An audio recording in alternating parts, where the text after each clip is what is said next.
And joining us now, Erroll Barnett from Washington, D.C. Erroll, this has been an eventful 24 hours for the president, partially by his own design. Can you talk us through the timing of the decision to pardon Joe Arpaio?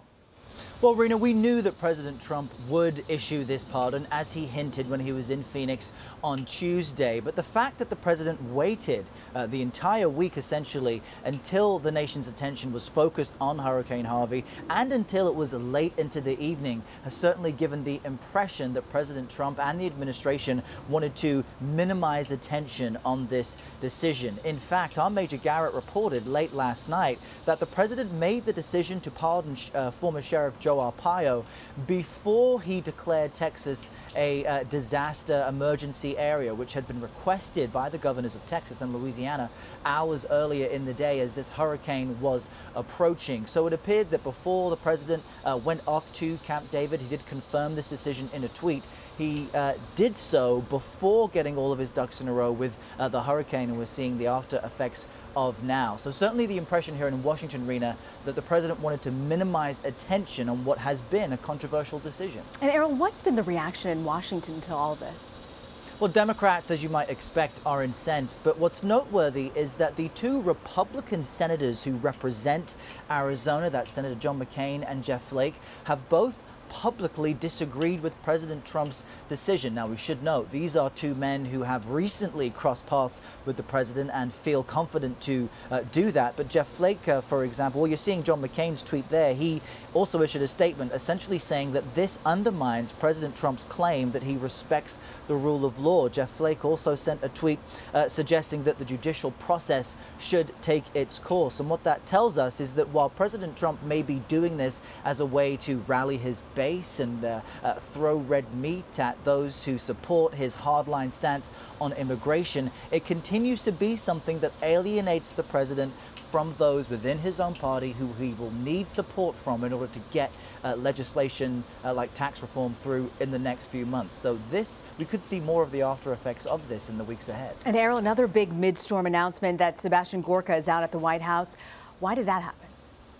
It's unclear why that happened, Rena. All the White House would say to us is that he no longer works here and that he did not resign. Sebastian Gorka's official role was deputy assistant to the president. He his placement was within the national security apparatus, but even people within the White House weren't exactly clear on what his role was. All they knew is that he would appear on television regularly and be a fierce defender of President Trump, and that is something that the president appreciated. He was part of the ideological Bannon wing of the White House, you could say, before the chief strategist was let go last week. He is has a far-right ideology and is a hardliner when it comes to things like immigration and terrorism, and this is likely part of new Chief of Staff General John Kelly's shakeup of the White House to have a more consistent line of information coming to the president. And Erroll, the president also made it official that his ban on transgender troops in the military, his initial tweet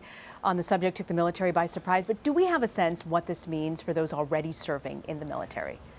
That is the big question. And we don't know because the administration dodges answering how this memo that President Trump issued, and now the Pentagon has a number of months. The deadline is March of next year, or March of 2018, to figure out how to implement this return to banning of transgender troops in the military. But now we believe that President Trump is giving his Defense Secretary, Jim Mattis, authority to decide how and when to implement this. Mattis himself has said he's actually open to allowing some transgender troops to continue serving in the military. He says there are a whole host of complicated, sensitive and private issues that all of this involves that he will take into consideration. But the recent estimates are that there are only about roughly 4,000 transgender troops currently serving or as part of the reserves, and that's out of 1.3 million active troops in the military. So it's